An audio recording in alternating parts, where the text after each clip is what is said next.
Welcome to Transformation, straight talk about life, business, and spirituality. And I'm really excited today. We're going to be talking about one of my favorite topics. And we're here today with Gregory Morgan. And I'm really excited today because we're going to be talking about the 12 stages of romantic relationships. And relationships really is one of my favorite topics. I love talking about relationships. Welcome, Gregory. Welcome. Thanks for having me. What I love about Gregory is that he is a very eloquent, as far as I'm concerned, storyteller. And I love talking to storytellers because they are great at talking about journeys, and he actually has a bunch of courses out, and he's going to be telling us about a lot of different things and wonderful tips and tools about how to actually procreate a beautiful relationship. So I would love for you to actually talk to me about, and actually the audience, and share with us, where did this all begin for you? Where did you get excited about journeying into talking about relationships? And where did you actually start with all this? Well, I suppose I would start by saying that, I have a long history prior to becoming who I am today of making a real mess of relationships.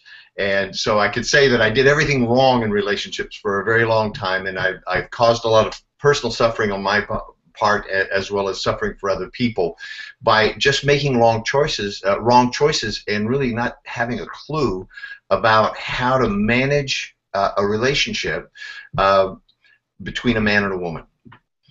And so I would say that when I first got interested in it is when after about 17 or 18 years of being with a married and being with the same woman, that relationship began to disintegrate, and we became like friends, like brother and sister and friends, and that was not fulfilling for me as a man and for her as a woman, and yet I didn't know how to do anything other than that.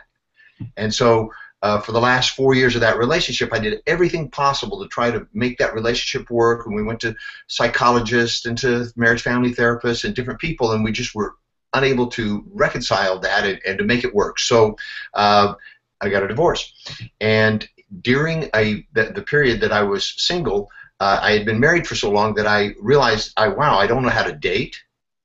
I'd forgotten, my dating skills went back to 20 years ago, and I didn't know how to date. I didn't know really how to be with women in a way that would produce a long-term committed relationship.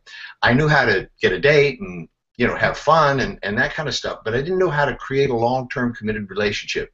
And so I began to study with various people, notably, I want to give credit to Dr. Pat Allen. So I ran into her, I began to go see her, and she explained a lot of things about me that I'm still using today in my workshops and that I still using in my marriage. And so I accredit the fact that I'm currently married to a wonderful psychologist, Dr. Azita Sayan.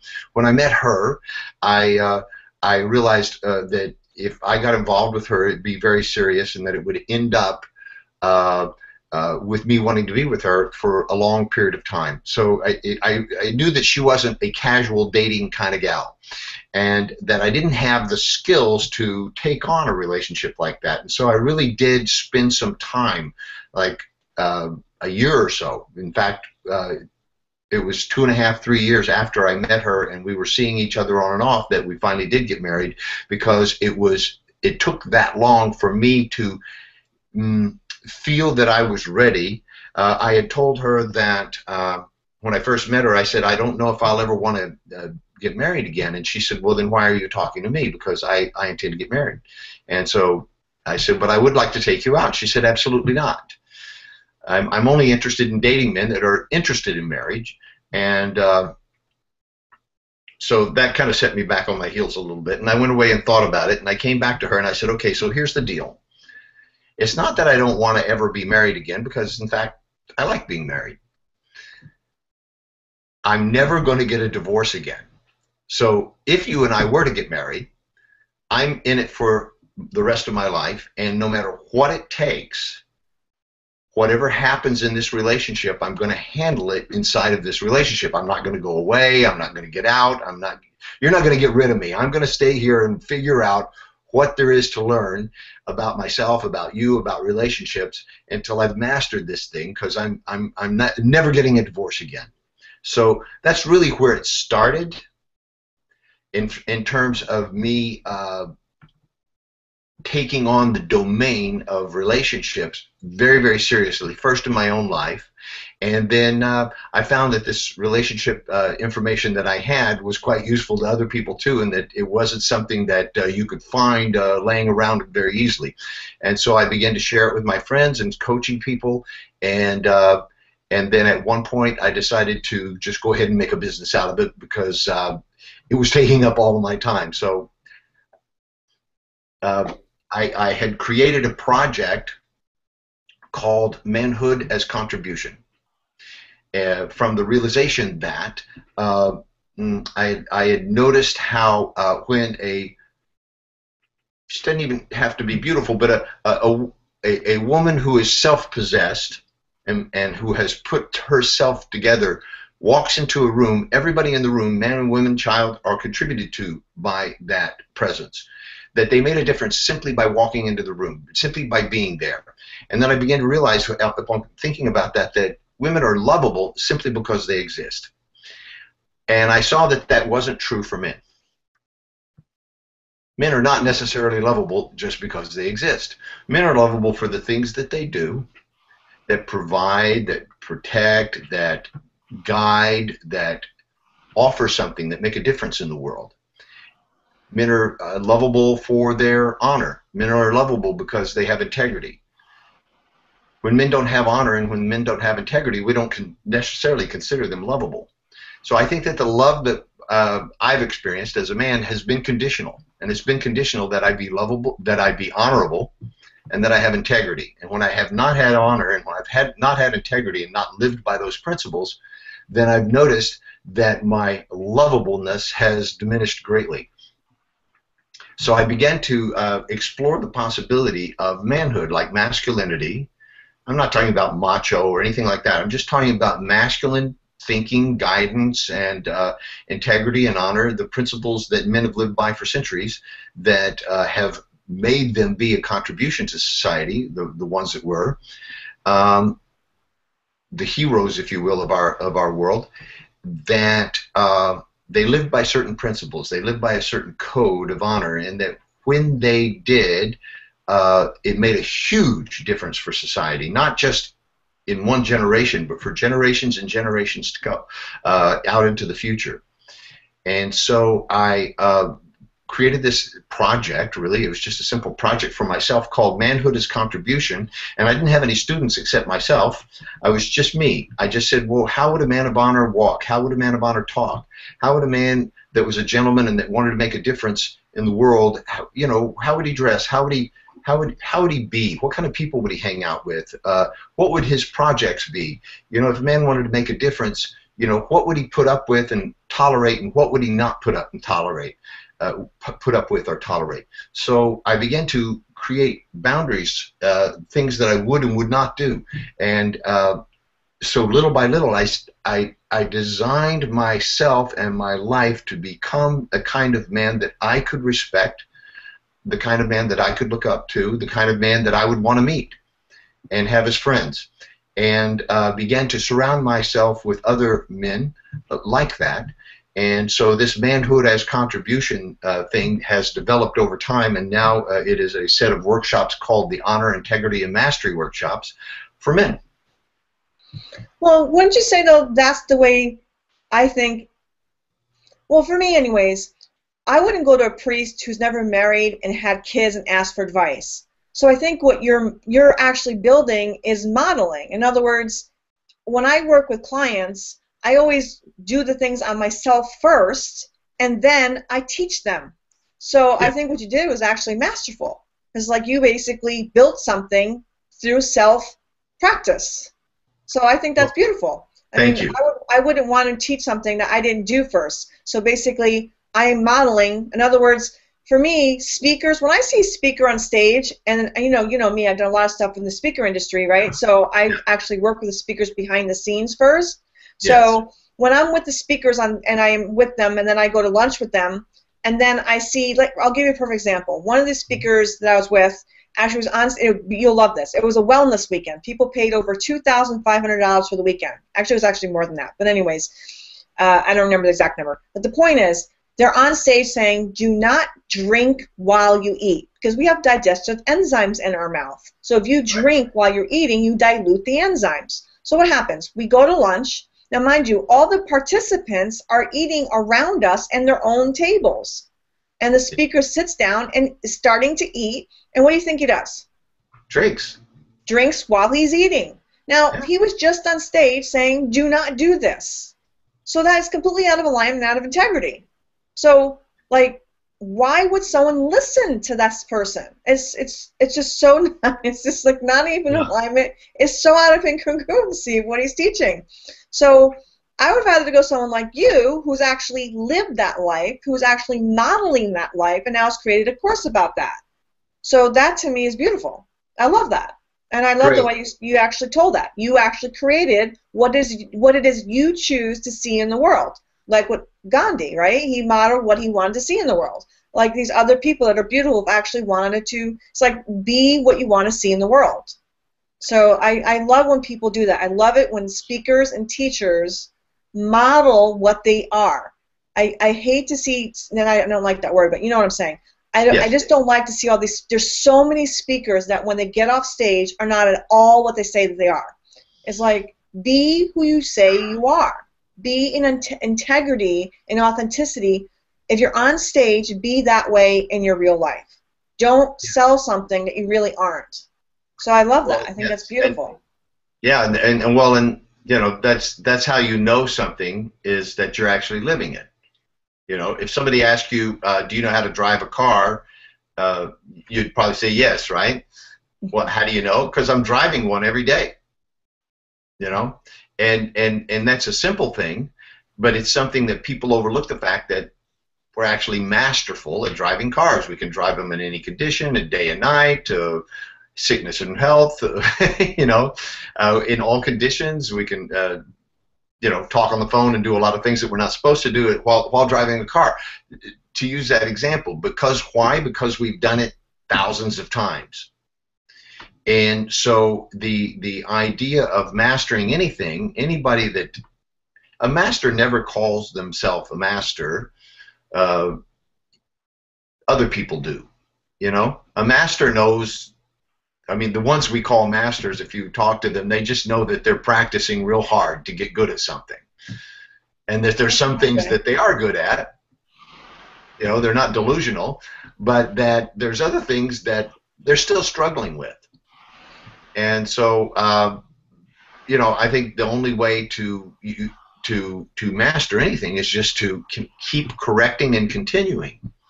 You know, keep practicing. I live my life. I make mistakes, and I think there's the difference is I've identified 3 kinds of mistakes. The ones that I make and I catch and nobody knows about, so I fix it. Well, again, exactly. The ones that I make and somebody else, like my wife, catches and has to tell me about, you know, and then the ones that I make and I don't even know that I make, but everybody else knows. Well, I think there's a balance too. I mean, can you imagine a world where nobody is perfect? And honestly, I don't think I'd want to be perfect. I mean, we are always growing. To me, the whole idea of life is I learn, play, and grow every single day of my life. And I always want to be able to learn, play, and grow. I don't think, I mean, yes, we strive for perfection in some ways, right? However, to live in absolute perfection, I don't know, I mean, I think there has to be a balance in some way. I mean, when I work, I'm always doing to the best of my ability. And the work I put out is stellar in terms of my abilities, and I'm always striving to always be better every single day of my life. It's just that I think what is and the thing is, what is perfection to you? What is perfection to me? What is perfection to somebody else? I think everybody's idea of perfection is different. Can I offer you something on that? Can I offer you something on that? Go ahead, go. Yeah. I think to me, perfection is a state in which what is, and what is not is not. Therefore, I believe that we live in a perfect universe and that it is already perfect, because what's so is what's so, and what is not so is not so. And so to say that it's not perfect would be to have an inauthentic relationship with reality. Ooh, It's an inauthentic relationship with reality to say that the world is not perfect exactly the way it is, and that no doubt the universe is unfolding exactly as it should. I'm clearly not in charge of it personally. However, I have a lot to say about what goes on and what I experience as my universe. And so I traded the word perfection in a long time ago for the word excellence. ooh, I can I strive like that. for excellence. You know, I'm committed to excellence. I love excellence when I see it in any form, whether it's music or somebody's body, a woman's body, or a motorcycle, or any of the things that I get excited about. You know, when I see excellence, it excites me. So I strive for excellence in my own life, and like I said, you know, I personally know that I fall short of that all the time. I like that. I could agree with that. Actually, I really like that. I like that a lot. Yeah, And I think a lot of people do get wrapped up in the word perfection or perfectionist. So I actually think that actually is a great trade-off. I think that's a great word to replace perfection with excellence. yeah. And I think excellence, You can it do takes excellence. that I can pressure. do it. Yeah, I can do excellence. I can Yeah. actually achieve it. I You think know. I think also trading that word also takes the pressure off. I think some Yeah. people get wrapped up in the pressure of having to be perfect that it stresses them out. I think excellence is a very nice, I don't know, it's a different word. It just Yeah. doesn't have that pressure to it. Yeah. So, thank you. I think I do, I that's like that word. Let's get good. into Good some of trade. Yeah. your 12 stages. Okay. Let's get into some of that. Yeah. Why don't you start because I don't know them and you do. Well, uh, the fastest I've ever talked about the 12 stages is in about an hour and 45 minutes, which is how long that CD is. Okay. So I couldn't possibly, you know, do the 12 stages in a few minutes here, but No, a we synopsis, an we can abbreviated form of, let's say, okay, I'm gonna do this differently for you. How help me about out. what would you say are the most, because usually there are 12, but usually there are out of even 12, there's usually some that are more important than others, and I know that may sound Hmm. not necessarily, but you know what I'm saying? It's like when you Yes. go to a course, there's usually out of a course that you have to take a test, and there's usually a teacher will say, well, these are going to be more, the more important or more of the, or, we take courses, they give us 3 golden nuggets. So Okay. what would you say Well, are the most impact out of that whole CD that I've listened to would yeah. be something that's really, really impactful, like the most important things you can think of out of that CD? Well, like everything that's going to last a lifetime, anything that would have durability, consistency, and continuity, okay, the most important part of it would be the very beginning, the first part of it. Like if you were going to build a house and you wanted it to stand there for the rest of your life and out into the future, you would the most important thing that you could possibly do would be to choose a proper site to build your house. You would test the soil and make sure that it could support the house that you want to build and that there's not going to get washed away or cracked up or fall down a cliff and any number of things that could happen just to where you're going to build it. Because you could build the most magnificent house in the world and it could be on the front of a magazine and it could slide down a hill, or crack up. And we've seen that in beautiful cliffside neighborhoods like Malibu and Pacific Palisades and La Jolla and, right? Gorgeous houses built in the wrong spot, right? Foundation. Yeah, Foundation is yeah. key. So when, where, and how you do something has everything to do with how long it's going to last, and your chances of being able to repair it when there's the inevitable breakdowns and so forth. So the first few stages of the 12 stages of relationship are flirting, and what I call intentional flirting, because everybody's flirting all the time. Okay? Everybody's always flirting. We're always looking at each other's eyes or pretending that we're not, or there's always going on, I'm going to say, in what I would call whatever normal is, right? In a normal state, people are exchanging through banter, through glances, through the way we dress or hold our bodies or smile or intonations in the voice, 1,000 different ways we're exchanging, innocently or not, a sort of sexual energy between males and females, or anytime there's a magnetism, there's going to be a masculine and feminine energy. So I don't want people to fall into the idea that I'm sexist, or when I say masculine or feminine, I'm talking about a particular yin and yang energy. I'm talking about a kind of energy that goes out and gets what it wants and can be aggressive and penetrating about that, and one that gets what it wants and needs by being attractive and receptive and magnetic. And that would be the feminine energy. So we all have both, of course. So anytime can I say something right there, because you brought that up about being sexist? Well, most people don't get whether it's a bisexual relationship or a homosexual relationship. Is what he's saying is whether you're male or female, even in that relationship, what he's saying is there's still a yin and a yang. Yes. So that's why he brought that up. So if it's a male or female, there's still a yin and a yang in those relationships. That beautiful. Yes, thank you for clarifying that for me, because that's exactly what I meant. So that's why I stopped right there. That's what he means. So whether it's male or female, even within those relationships, there's still a yin yang in both. Yeah. And obviously, it's more obvious when it's a male and a female, okay? Yeah. But the female could be the yang one. Yeah. Right? The female could be the yang one, and the male could be the yin one. And in fact, in our society today, it's turning that way more and more. Women are becoming more and more masculine. Men are becoming more and more feminine.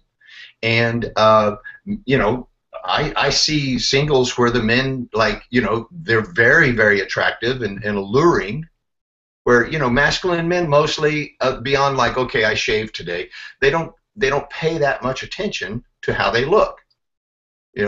Mostly, they care about how the woman looks, and that's where their focus is. And so anyhow, today we're seeing more feminized men, and they'll give their phone number to the girl and say, "You call me." So one of the things that I clarify in the first 3 stages of the 12 stages of romantic relationship is the one who pursues is the masculine one. It doesn't matter whether you're the boy or the girl. Whoever says, "I like you and I'm going to call you," and like that, whoever's doing the pursuing is the masculine energy. So to the ladies, if you want to be the masculine energy, go and pursue men if you want to. However, he has a choice to either be the masculine one and say, "Listen, if I want to talk to you, I'll call you," right? Which sounds kind of rude. Or to be the feminine one, in which case he has the veto power.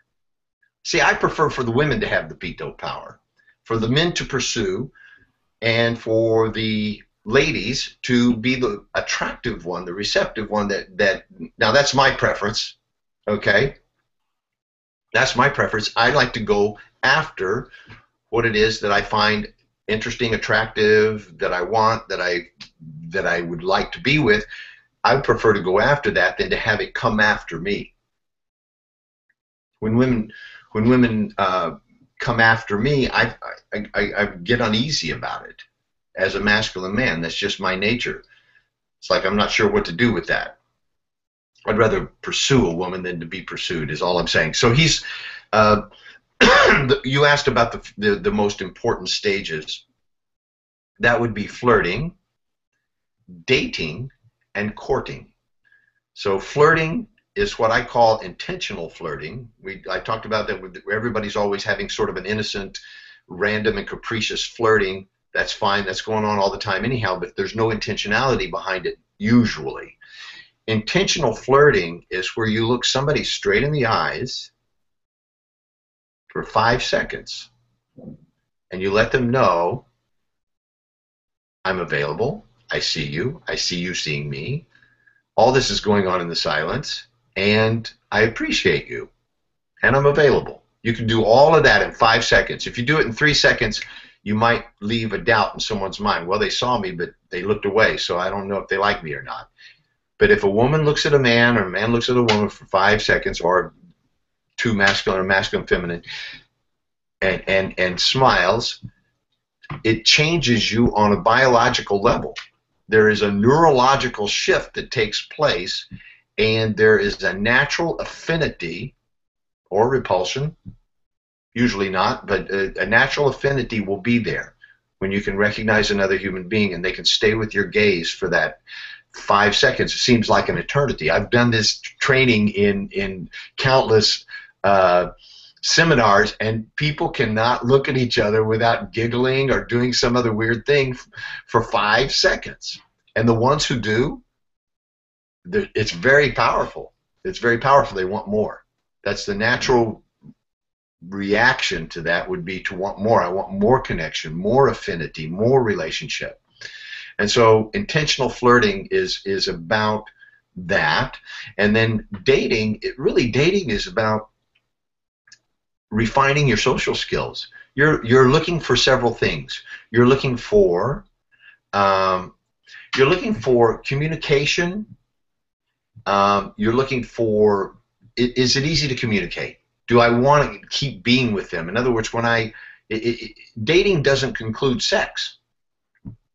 Okay, a lot of people are like, oh no, that's something else. That comes after courtship. If you date and then start having sex right away, then it might work out pretty good for the guy, but it usually doesn't work out for the women, for the simple reason that there's an oxytocin bonding that takes place. She has about 35% more oxytocin than the men do. He isn't necessarily bonded to somebody he has sex with, but if the sex is good, then she has an oxytocin spike, and everything in her brain is telling her he's the one, he's the one, he's the one. So it's not a good thing for the woman, because now her logic isn't working quite well.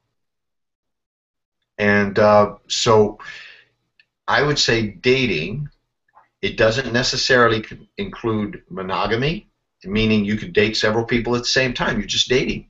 You're going to a movie, you're eating some food together, you're walking along, you might hold hands, you might have some affectionate connection that helps you grow closer together. But it's not even necessarily exclusivity. And it's not necessarily even going anywhere. Dating is just dating. And I think that you should date 2 or 3 people at the same time, and non-sexually, until you find somebody that you want to be monogamous with, and that you should have a conversation that goes like this: I'm not going to see anybody else, I only want to date you, and I request that you do the same thing. Is that something that you would like to do? And so that you actually have a verbal agreement to be exclusive with someone, in which case you enter to the next stage, which is called courting. Courting is not marriage, and it's not dating. You're not married to this person.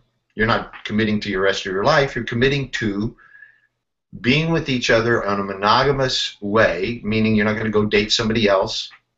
You're exploring this relationship. Before, you were exploring relationships, dating, right? Now you're exploring this specific relationship with the intention of finding out, is this a long-term committed relationship, or is this a short-term recreational relationship?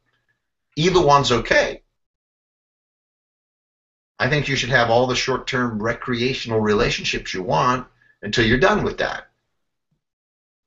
Because there will be a time when you're done with that. Yeah, that only lasts for so long. I mean, you know, that's a funny thing. It's like, you can only do that for so long, and then that gets really old. And then it's kind of like, okay, I really want something that's going to be a long-term thing. I mean, you know, you can only do that for so long. I'm sorry. Yeah, no, like, and exactly. And I mean, unfortunately, there are people. today in our culture, I think it's easy to see that the culture of today is not necessarily pulling for or encouraging or drawing people towards mature adult, particularly in the realm of masculine leadership. It's kind of pulling for, let's keep being a kid for as long as we can. Let's keep acting like kids, dressing like kids, talking like kids, and making childish decisions about relationships. And so I don't mean to sound like some old fogey or something like that. It's just that it's kind of childish. There's stages that we're supposed to grow out of, and one of the stages in the development of human brains and in the growth of a human being, one of the stages is fantastical thinking, right? Sort of, imaginary thinking. I'm going to be a knight. I'm going to be I'm going to be a princess. I'm going to be, those kind of fantastical thinking. It's not bad. It's great. Thank God we have that. That's what romance is made of. So I don't want to throw that out.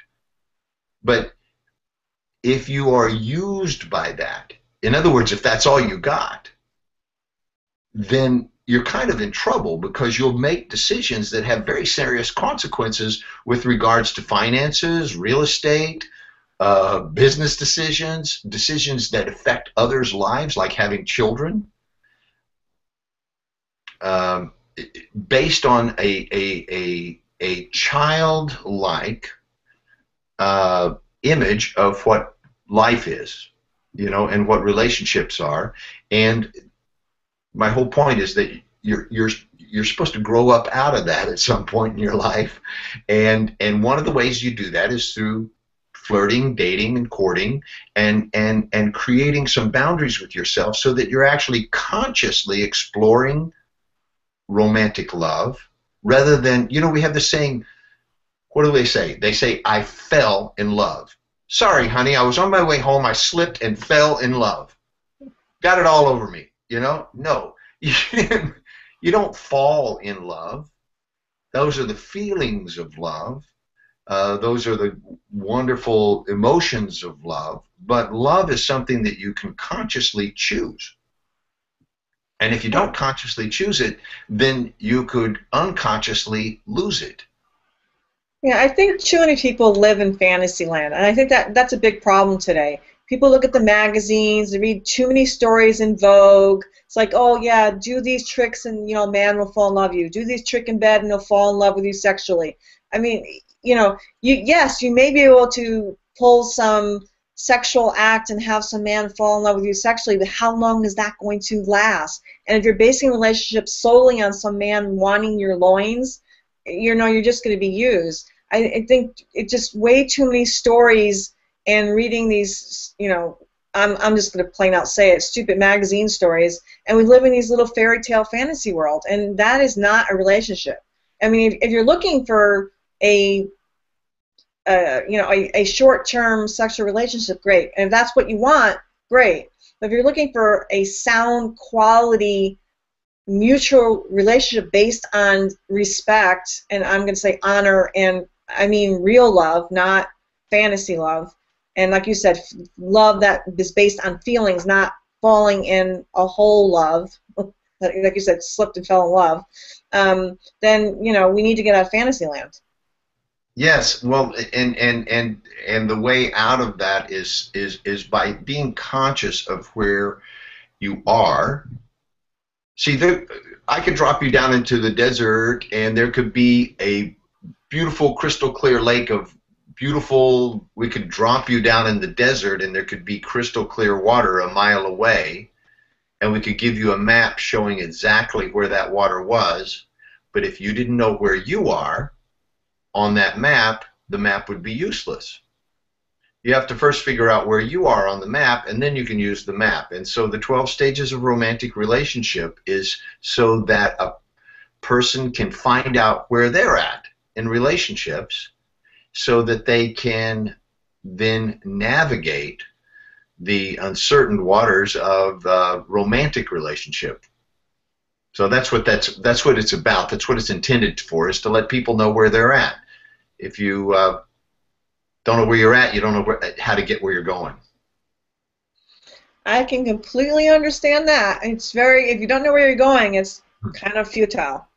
So, is there anything else that you specifically think would be really important for people to know? Because I think you've given us a pretty good synapse as to what and why it's so important to have a foundation. Because without a foundation, you have nowhere to go. Foundation is key to anything in life. Yeah.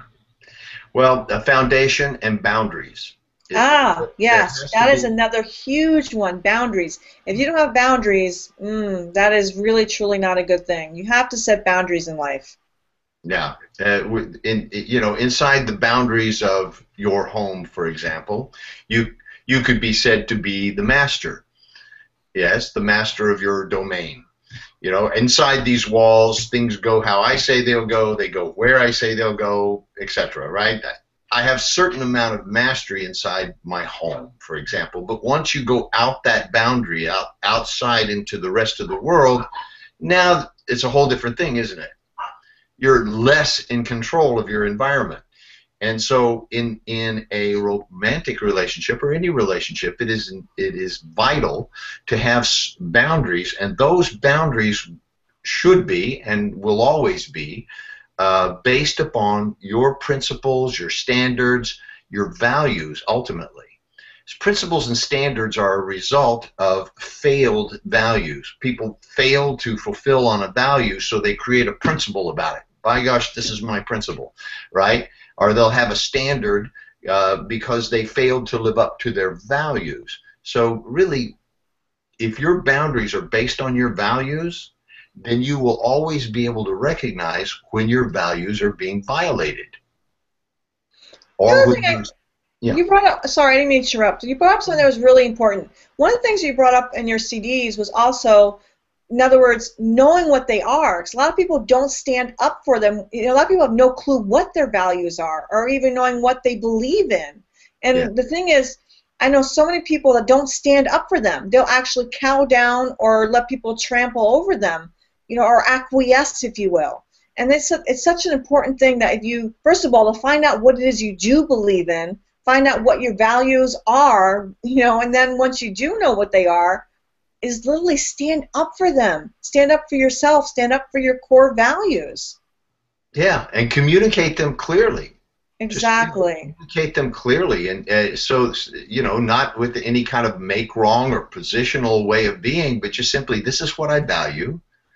When this is around, when this is fulfilled, when this is present in your words and your actions and your speaking and in my life, I feel great and I want to participate more, and a natural feeling to come to me would be love, affection, affinity, well-being. That's just a natural expression of having your values fulfilled.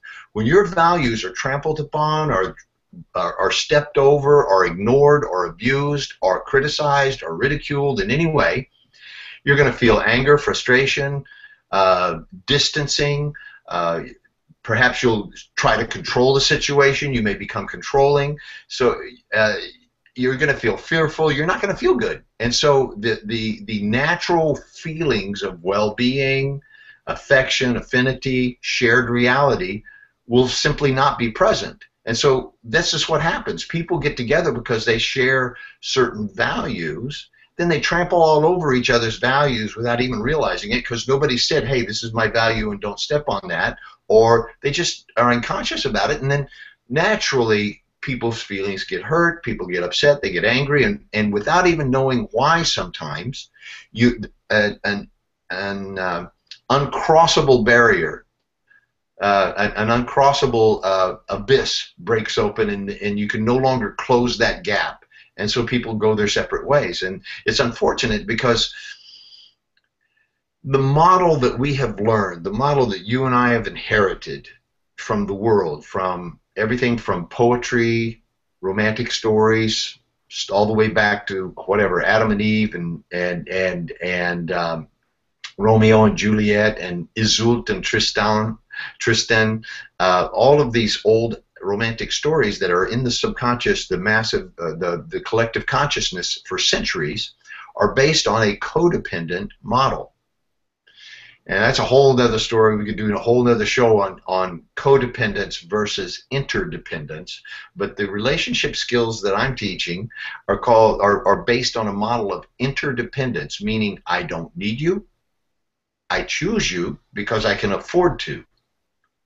You choose to have a relationship knowing that it's going to cost you something, but you are 100%. So those codependent relationships, there's always 100% and a 0.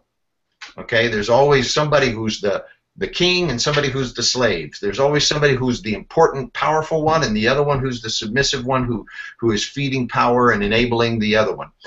They're always in this model, and this is the model that we've mostly inherited in an interdependent relationship that's 100% and 100%.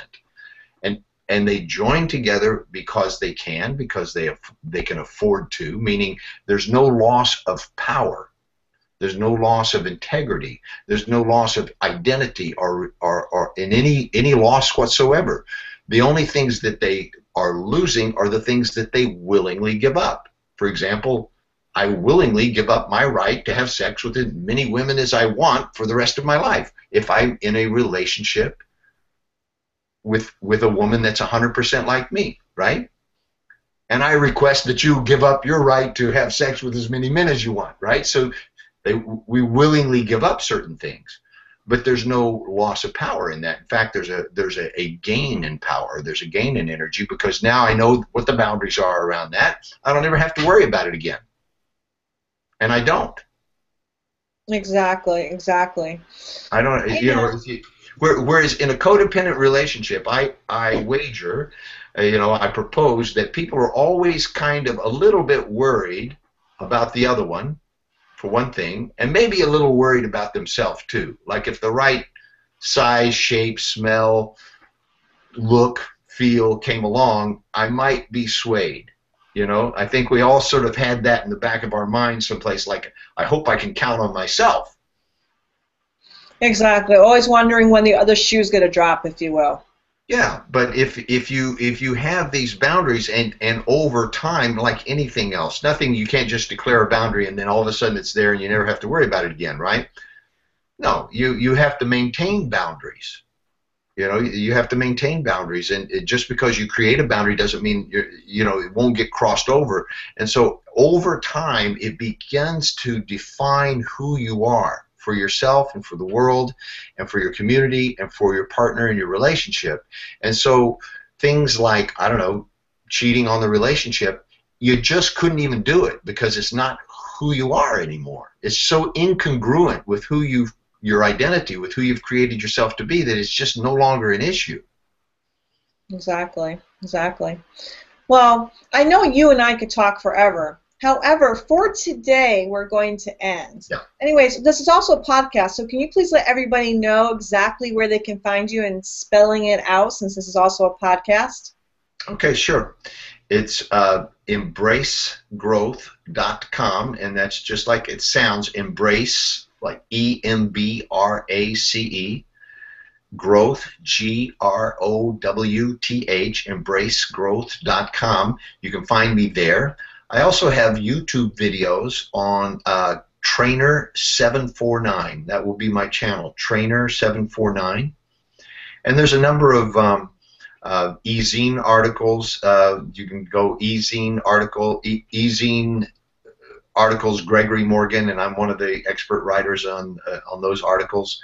That'll pop up. And, I'm on LinkedIn. I'm on Facebook by my own name.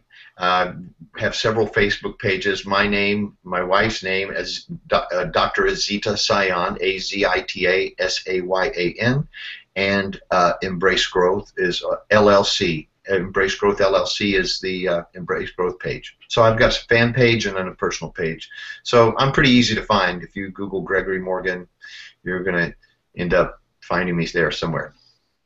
And as usual, everybody knows that I will be putting together a page with an embedded podcast, an embedded video, and all his links will be there for you to find. So you've been with your host, CarlyAlyssaThorne.com, and you can always find me at CarlyAlyssaThorne.com.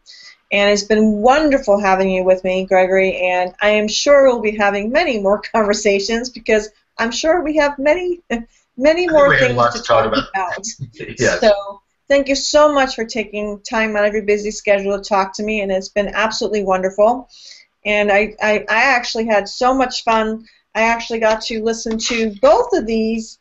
I loved actually, and actually I do want to come back and talk about Legacy of Love because the conversations in there were actually really helpful, I'm sure, for a lot of the audience members. And the 12 stages of romantic relationships, I encourage everybody to pick both of them up. You'll have wonderful tips and tools in there for you about relationships. And it is good night for tonight, everybody. However, I look forward to spending more time with you next week. And again, thank you so much for spending time with me. Good night, everyone. Have a great night. It's been a pleasure. Thank you.